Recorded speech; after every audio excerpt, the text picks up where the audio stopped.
Michael Murray at the Benzinga Cannabis Capital Conference. Once again, here with Duane Boise from MMJ Biopharma. Duane, it's a pleasure to have you here. Likewise. Thanks for having me. Very excited to have you and the team on site. So let's talk a little bit about MMJ. What is the company all about? What do you guys do? So we are in the federal lane. We're using cannabis in the pharmaceutical development as a drug.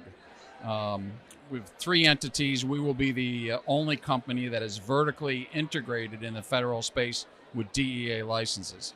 We received our first Schedule I license in Cannabis Analytical Lab. We're located in Westerly, Rhode Island.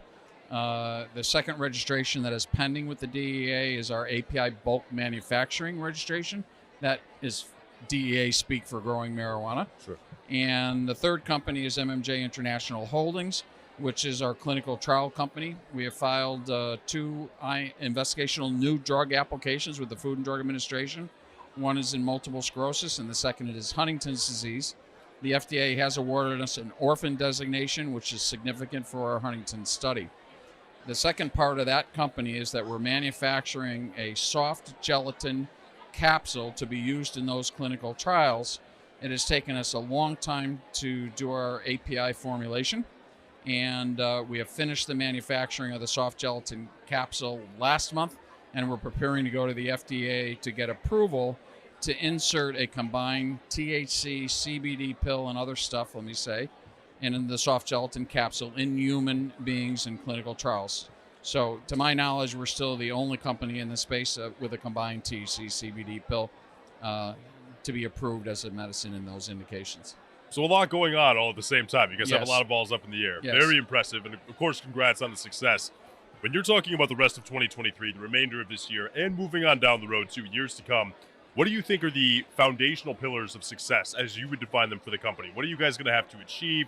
What are you going to have to grow to keep scaling the business over time? So if you think through the science of it, we had to manufacture the gel cap to be able to get into clinical trials. Right. You can't just take marijuana in a smokable form.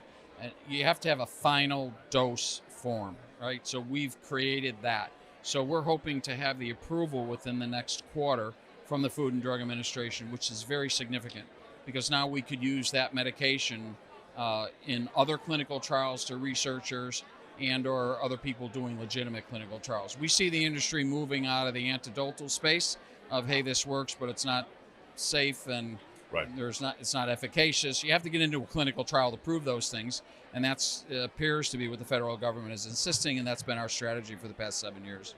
Absolutely. That makes sense. So you talked about it briefly, but just a quick thing to wrap up here as far as a thought leadership perspective from you. The cannabis industry right now, a lot of ups and downs, a lot of challenges, a lot of things that we're obviously hoping to see resolved this year. What's your perspective on the cannabis industry, and where do you guys see it headed throughout the remainder of this year?